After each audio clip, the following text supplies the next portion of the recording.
부모님의 요양원비 매달 300만 원, 남은 재산은 10억 원. 자녀들은 서로 부담을 미루며 갈등을 키워갔습니다. 그러나 마지막 순간 부모님의 선택은 아무도 상상하지 못한 결말이었습니다. 안녕하세요. 훅부리 영감입니다. 오늘 들려드릴 이야기는 돈 앞에서 흔들린 가족의 갈등, 그리고 부모님이 놀라운 결단에 관한 이야기입니다. 여러분이 구독, 좋아요, 알림 설정은 이야기를 들려드리는데 큰 힘이 된답니다.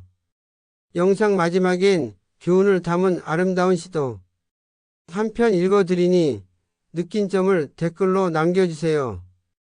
그럼 이야기 시작합니다. 김혜동 씨는 올해 78이 되었다. 50년을 함께한 아내 순자 씨와 함께 작은 방 하나에 누워 있었다. 벽에 걸린 달력의 붉은 동그라미가 매달 그들을 압박했다. 바로 요양원비 납부일이었다. 300만 원. 부부가 함께 머물기 위해 필요한 돈이었다. 젊은 시절 새벽부터 밤까지 일하며 모은 재산이 10억 원 정도 있었지만 그 돈을 건드리는 것은 쉽지 않았다. 자식들에게 물려줄 유산이라고 생각해왔기 때문이다. 혜동 씨의 첫째 아들 민수는 대기업 부장으로 일하고 있었다. 아파트 대출금이 아직 5억 원 남아있고 고등학생인 두 아이의 사교육비가 만만치 않았다. 둘째 아들 민호는 자영업을 하고 있었는데 코로나 이후 가게 운영이 어려워져 빚이 늘어가고 있었다.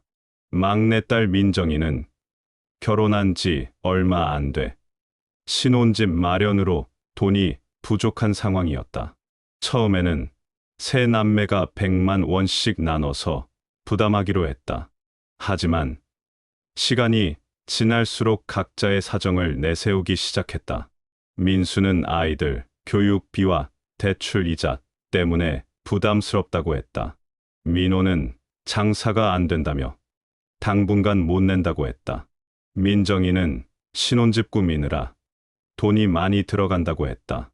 결국 매달 요양원비는 혜동 씨가 자신의 예금에서 직접 인출해서 내고 있었다. 하지만 그때마다 아내 순자 씨는 한숨을 내쉬며 말했다. 여보, 이렇게 계속 우리 돈을 쓰면 나중에 아이들한테 줄 게 없어져려. 혜동 씨는 아내의 손을 잡고 다독였다. 하지만 마음 한구석이 쓰라렸다. 평생을 자식들만 바라보며 살아왔는데 정작 자신들이 도움이 필요한 순간에는 아무도 선뜻 나서지 않는 현실이 슬플 뿐이었다. 요양원 복도를 걷다 보면 비슷한 처지의 어르신들이 많았다. 자식들의 면회는 점점 뜸해지고 요양원비 때문에 가족들이 다투는 일도 흔했다. 혜동 씨는 그런 모습들을 보며 자신의 미래를 보는 것 같아 더욱 마음이 무거워졌다. 어느 날 저녁, 혜동 씨는 창가에 앉아 바깥을 바라보고 있었다. 노을이 지는 하늘이 유독 붉어 보였다. 순자 씨가 옆에 와서 앉으며 말했다. 여보, 우리 살면서 뭘 잘못했을까요? 아이들을 위해 평생을 바쳤는데. 혜동 씨는 대답 대신 아내의 어깨를 토닥였다. 그의 눈가에는 어느새 주름이 깊게 패여 있었다. 세월의 무게와 함께 자식들에 대한 실망감도 함께 새겨진 것 같았다. 그날 밤, 혜동 씨는 잠들지 못했다. 침대에 누워 천장을 바라보며 생각했다. 과연 자신들이 평생 모은 재산을 자식들에게 물려주는 것이 옳은 일일까? 돈 때문에 가족이 갈라지고 부모를 외면하는 자식들에게 과연 그 돈이 의미가 있을까? 새벽이 되어서야 혜동 씨는 한 가지 결심을 굳혔다. 아직은 아무에게도 말하지 않았지만 그의 마음속에는 이미 계획이 세워지고 있었다. 자식들이 상상하지 못할, 그리고 자신도 한 번도 생각해보지 못했던 놀라운 계획이었다. 3개월이 지났다. 요양원비는 계속해서 혜동 씨의 개인 예금에서 빠져나갔다. 자식들은 각자 바쁘다는 핑계로 면회도 뜸해졌다. 한 달에 한 번씩 돌아가며 오던 것이 이제는 두 달에 한 번도 오지 않는 날이 많아졌다. 어느 일요일 민수가 가족들을 불러 모았다. 오랜만에 세 남매가 한자리에 모인 것이었다. 하지만 분위기는 예전 같지 않았다. 서로를 바라보는 눈빛에 경계심이 섞여 있었다. 형, 왜 갑자기 우리를 다 불렀어? 민호가 먼저 입을 열었다. 민수가 서류 뭉치를 테이블 위에 올려놓았다. 아버지 통장 내역을 좀 봐. 매달 300만 원씩 나가고 있어. 이렇게 계속되면 1년에 3,600만 원이야. 민정이가 서류를 들여다보며 놀란 표정을 지었다. 어머, 정말 많이 나갔네. 우리가 부담을 안 해서 그런 거 아니야? 그러니까 말이야. 민수의 목소리에 짜증이 섞였다. 처음에 우리가 나눠서 내기로 했잖아. 그런데 너희들이 계속 미루니까 아버지가 직접 내고 계시는 거야. 민호가 반박했다. 형도 마찬가지잖아. 지난달에도 못 낸다고 했으면서. 나는 회사 일이 바빠서 그랬어. 너는 뭐야? 장사 안 된다고만 하고. 장사가 정말 안 되는데 어떡해. 빚도 늘어나고 있어. 민정이가 끼어들었다. 오빠들, 싸우지 마세요. 우리 모두 사정이 어려운 건 마찬가지잖아요. 사정이 어렵다고. 민수가 비웃었다. 너는 신혼여행도 다녀오고 새 차도 샀으면서. 그건 결혼 준비금으로 받은 거예요. 오빠가 왜 그렇게 말해요? 순간 분위기가 험악해졌다. 세 남매는 서로를 원망하는 눈빛으로 바라보았다. 평생 형제 자매로 지내왔지만 돈 문제 앞에서는 남이 된 것 같았다. 민호가 먼저 폭발했다. 형은 대기업 다니면서 연봉이 얼만데 나는 자영업자라고 무시하는 거야? 무시하는 게 아니라 현실적으로 생각해보라는 거야. 나도 대출이 있고 아이들 교육비가 있다고. 교육비. 사교육비로 매달 200만 원씩 쓰면서 부모님 요양원비는 못 낸다고? 민정이도 화가 났다. 그럼 오빠들은 저한테 뭘 기대하세요? 저는 이제 막 결혼했는데 남편한테 어떻게 말해요? 부모님 모시는 게 당연한 일 아니야? 민수가 소리쳤다. 그럼 오빠가 모시세요. 왜 우리한테만 돈 내라고 해요? 말다툼이 계속되는 동안 아무도 정작 중요한 것을 깨닫지 못했다. 자신들의 이런 모습을 부모님이 모두 보고 계신다는 것을. 혜동 씨와 순자 씨는 요양원 정원에서 이 모든 것을 지켜보고 있었다. 창문 너머로 들려오는 자식들의 다투는 소리에 두 노인의 가슴은 찢어질 것만 같았다. 순자 씨의 눈에 눈물이 맺혔다. 여보, 우리가 이렇게 자식들을 키웠나요? 혜동 씨는 아무 말도 하지 못했다. 다만 주먹을 꽉 쥐고 있을 뿐이었다. 평생을 자식들만 바라보고 살았는데 결국 돈 앞에서 이렇게 갈라서는 모습을 보니 모든 게 허무했다. 그날 저녁 혜동 씨는 책상 서랍에서 오래된 수첩을 꺼냈다. 거기에는 그동안 정리해둔 재산 목록이 적혀 있었다. 부동산, 예금, 주식까지 합쳐서 정확히 10억 2천만 원이었다. 평생을 모은 돈이었다. 혜동 씨는 펜을 들고 무언가를 적기 시작했다. 그리고 마지막에 도장을 꾹 눌렀다. 순자 씨가 궁금해하며 다가왔지만 혜동 씨는 그 종이를 서랍 깊숙이 넣어두었다. 여보, 뭘 쓰신 거예요? 곧 알게 될 거야. 혜동 씨의 목소리에는 결연함이 배어 있었다. 그는 이미 결심을 굳혔다. 자식들이 돈 때문에 싸우는 모습을 더 이상 보고 싶지 않았다. 그리고 자신들의 재산이 정말로 자식들에게 도움이 되는 것인지도 의문스러웠다. 한 달 후, 해동 씨가 갑자기 세 자녀를 모두 불렀다. 요양원에서 가족 모임을 갖자는 것이었다. 자식들은 또 돈 이야기를 할까봐 걱정스러웠지만 부모님의 부름을 거절할 수는 없었다. 특히 해동 씨의 목소리에는 평소와 다른 단호함이 배어 있었다. 요양원 상담실은 따뜻한 봄 햇살이 들어오는 조용한 공간이었다. 4명이 모였는데 해동 씨와 순자 씨는 평소보다 정장을 깔끔하게 차려입고 있었다. 해동 씨는 검은색 정장에 하얀 셔츠를 입고 순자 씨는 연보라색 한복을 곱게 차려입었다. 뭔가 중요하고 격식 있는 이야기를 할 것 같은 분위기였다. 아이들아, 아버지가 중요한 이야기가 있어서 너희들을 불렀다. 해동 씨의 첫마디에 세 남매는 긴장했다.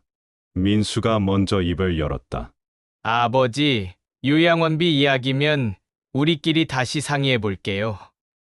이번에는 정말로 책임지고 할게요. 아니야, 해동 씨가 손을 저었다. 그런 이야기가 아니라 우리 재산에 관한 이야기야.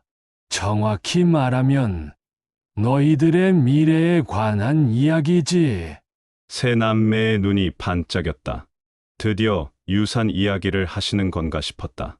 서로 눈치를 보며 기대감을 숨기지 못했다. 민호는 무의식적으로 손바닥에 땀을 닦았고 민정이는 가슴이 두근거렸다.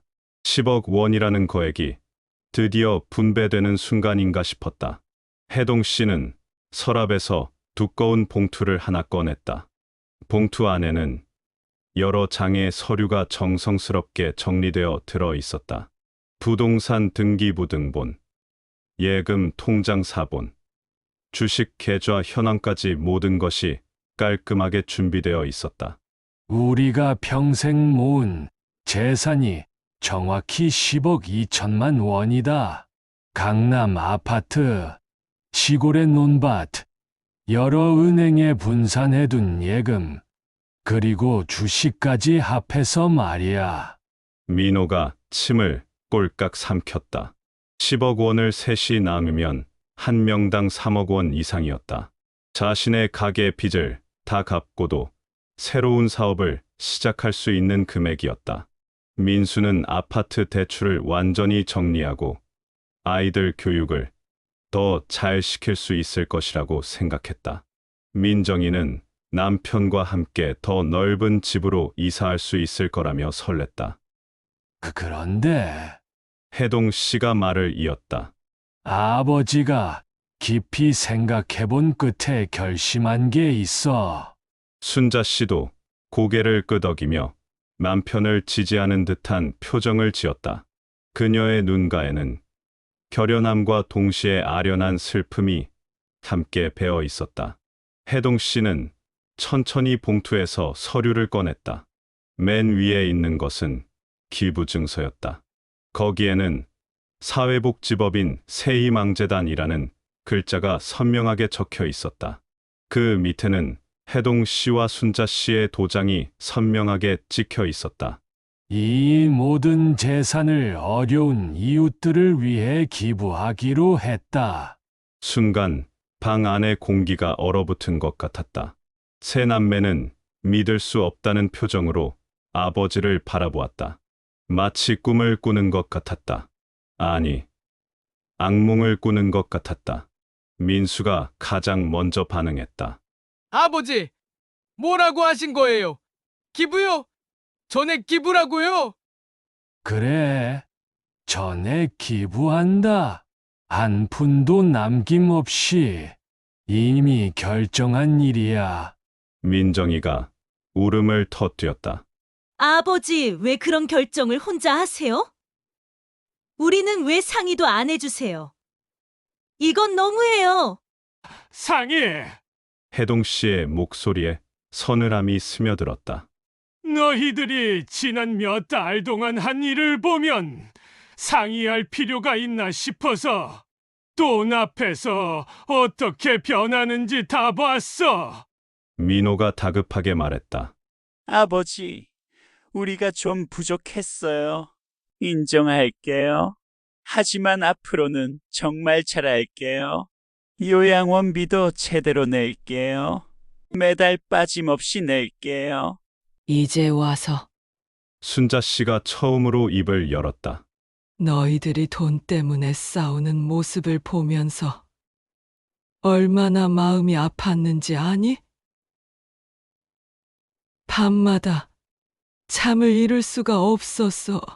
우리가 자식들을 이렇게 키웠나 싶어서. 혜동 씨가 기부 증서를 테이블 위에 올려놓았다.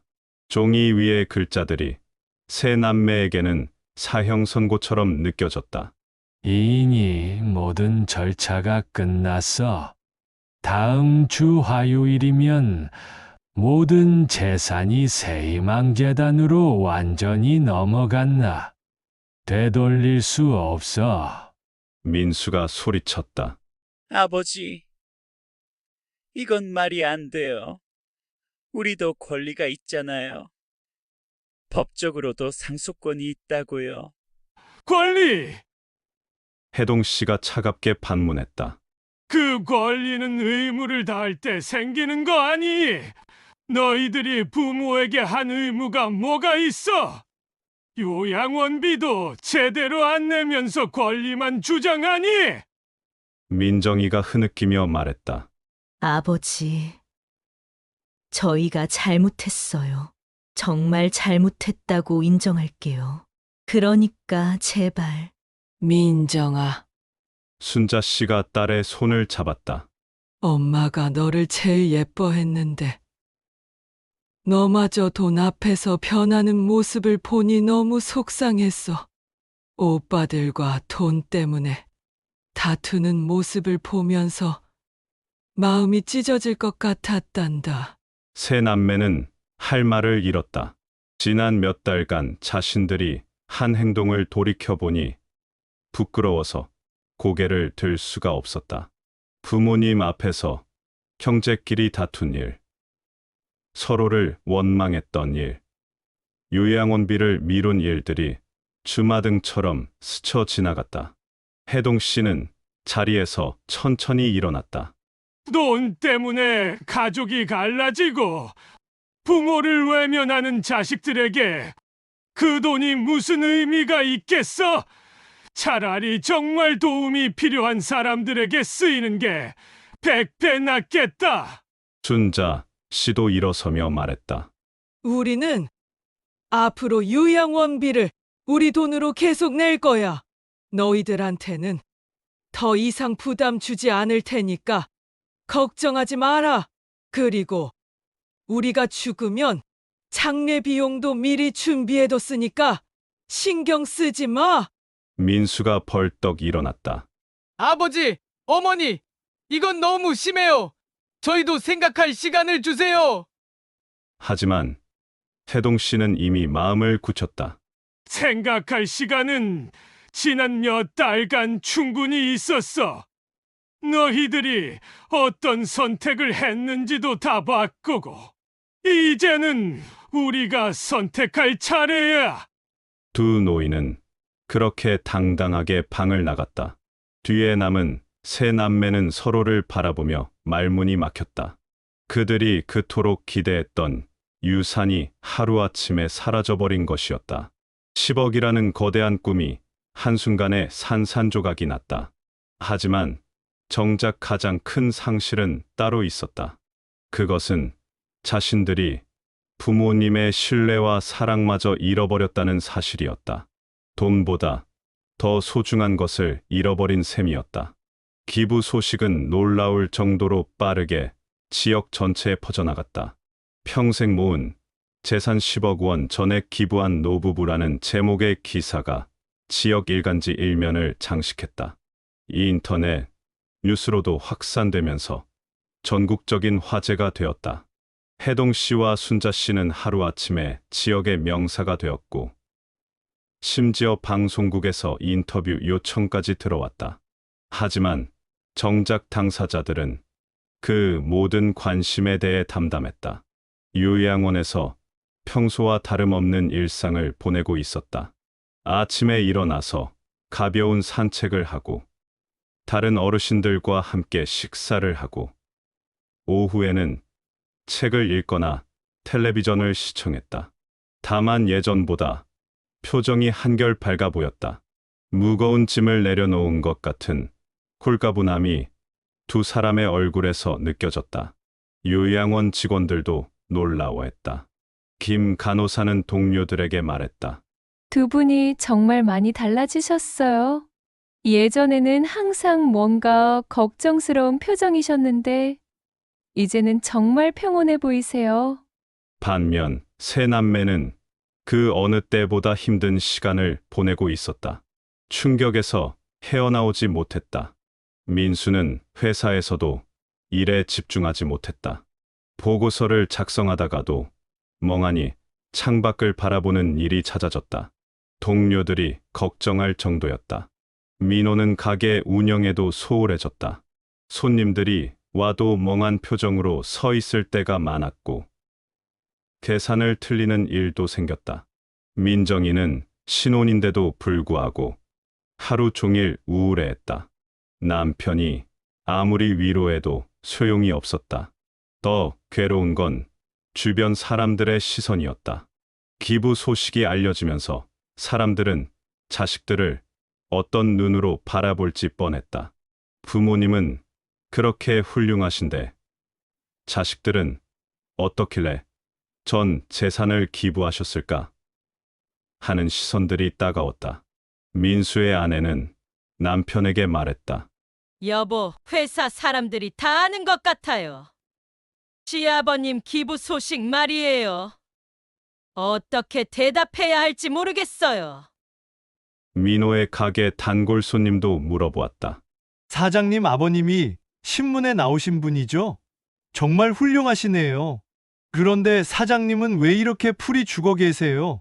민정이의 남편은 아내를 달래려고 했지만 쉽지 않았다. 자기야, 부모님이 하신 일이니까 우리가 어쩔 수 없는 거 아니야? 너무 자책하지 마. 하지만 민정이는 답답해했다. 당신은 몰라요. 우리가 얼마나 이기적이었는지, 부모님을 얼마나 실망시켰는지. 일주일 후 민정이가 용기를 내어 혼자 요양원을 찾았다. 부모님께 진심으로 사과하고 싶었다. 하지만 정작 부모님 앞에서는 말이 나오지 않았다. 목이 메어서 소리가 나오지 않았다. 한참을 울기만 하던 민정이가 간신히 말했다. 엄마, 저희가 정말 잘못했어요. 돈 때문에 싸우고, 부모님을 소홀히 하고. 순자 씨는 딸의 손을 따뜻하게 잡았다. 민정아, 엄마는 너희들이 미워서 그런 게 아니야. 다만 너희들이 돈 때문에 변해버리는 게 너무 속상했어. 우리가 키운 자식들이 이럴 리 없다고 생각했는데. 정말 죄송해요. 앞으로는 달라질게요. 민정아, 엄마가 바라는 건 하나뿐이야. 너희 형제들이 다시 예전처럼 사이좋게 지내는 거. 돈 때문에 갈라지지 말고 서로 도우며 살아가는 거야. 며칠 후 민호도 요양원을 찾았다. 그는 아버지 앞에서 무릎을 꿇고 말했다.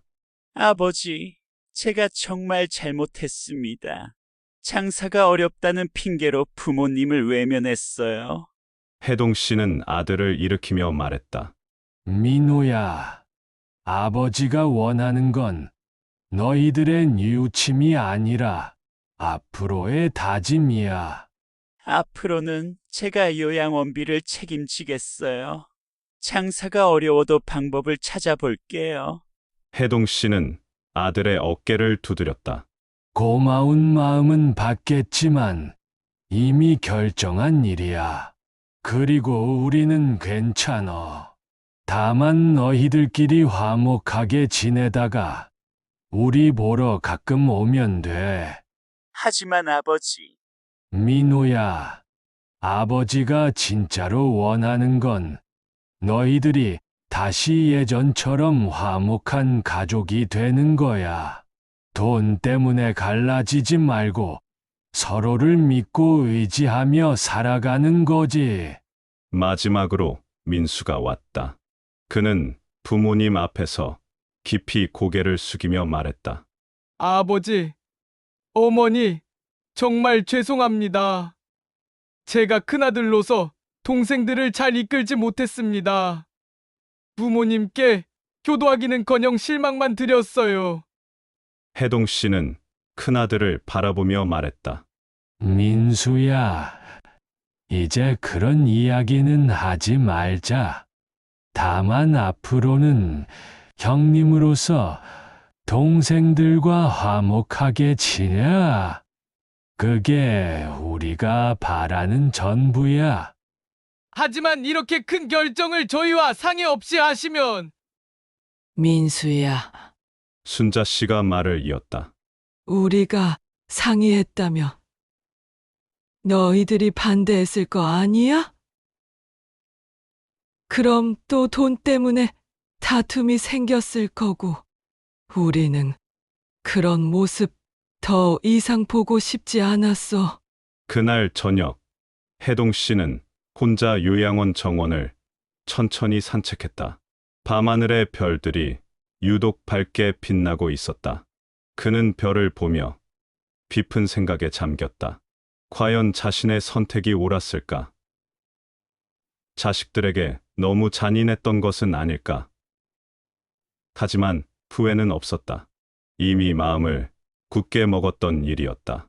그때 간병인 김 간호사가 조심스럽게 다가왔다. 할아버지, 이거 민정이 씨가 드리라고 하셨어요. 부모님께 꼭 전해달라고 하시더라고요. 그녀가 건넨 것은 작은 일기장이었다. 분홍색 표지에 꽃무늬가 그려진 민정이가 초등학교 때 쓰던 것 같았다. 해동 씨는 그것을 받아 조심스럽게 펼쳐보았다.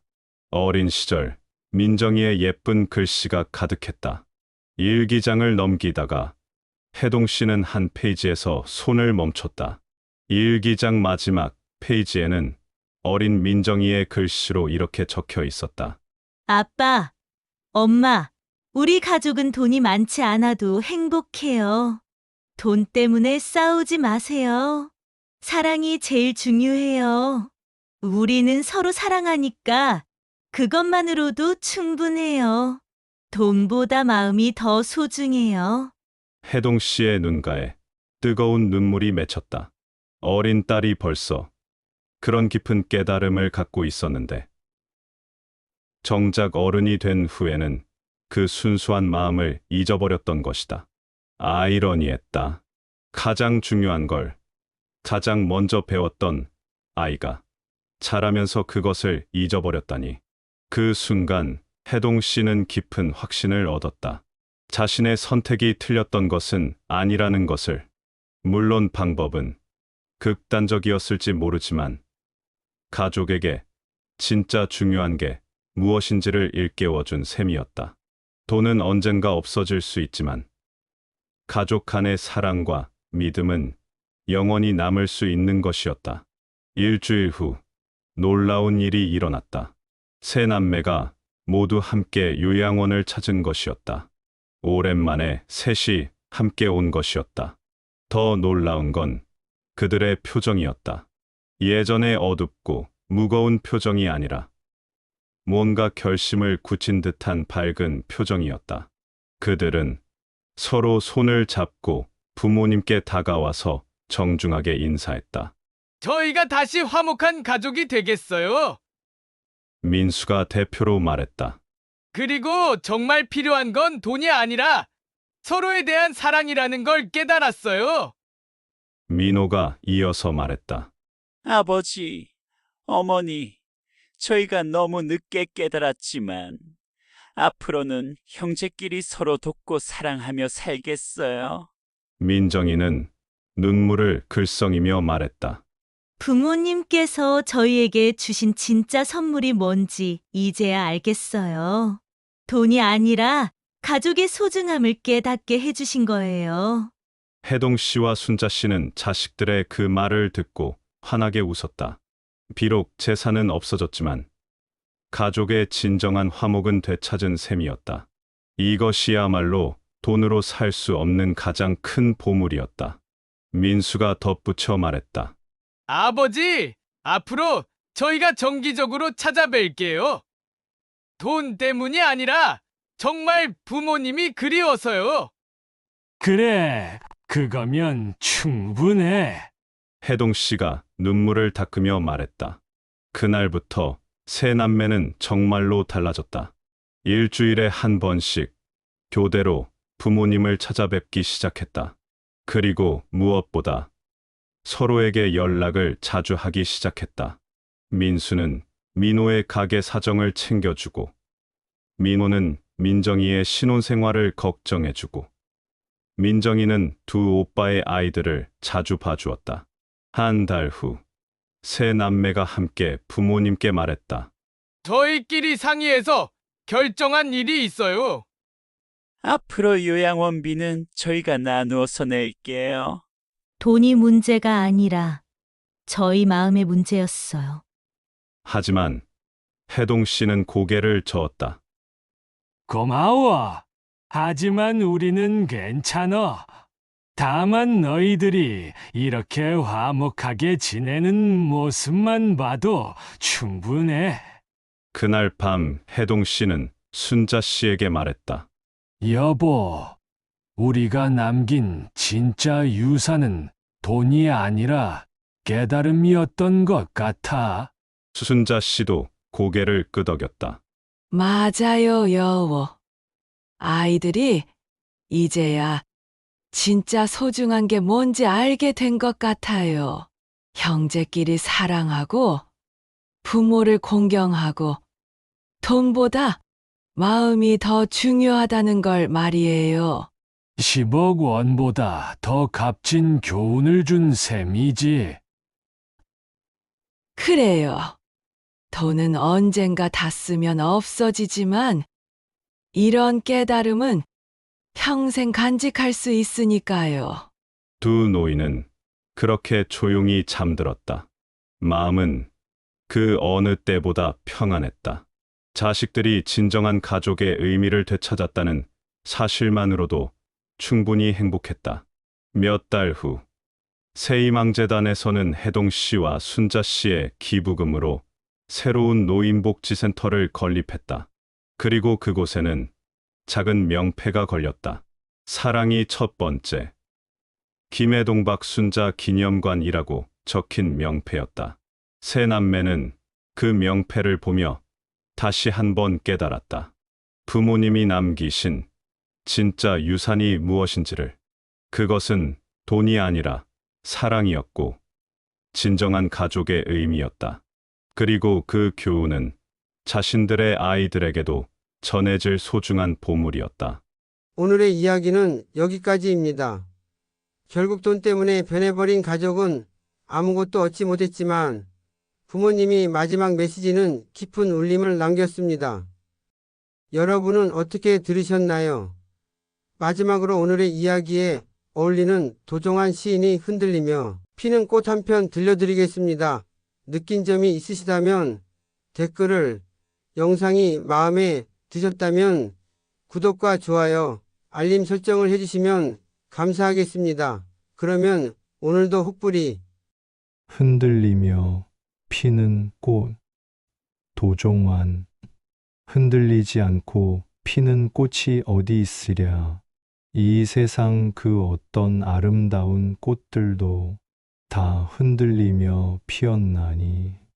흔들리며 줄기를 곧게 세우고 흔들리며 꽃잎을 더욱 아름답게 피워내고 흔들리며 향기를 온 누리에 퍼뜨리고 흔들리는 것은 약한 것이 아니라 모진 바람을 온몸으로 견디어내는 꿋꿋한 의지인 것을 흔들리는 저 꽃들을 보라. 바람 앞에 고개 숙일지언정 꺾이지 않고 살아남아 제 자리에서 끝내 꽃을 피워내지 않는가. 흔들린다고 해서 멈춰 서지 말자. 흔들릴 때가 올바로 서는 때이니까.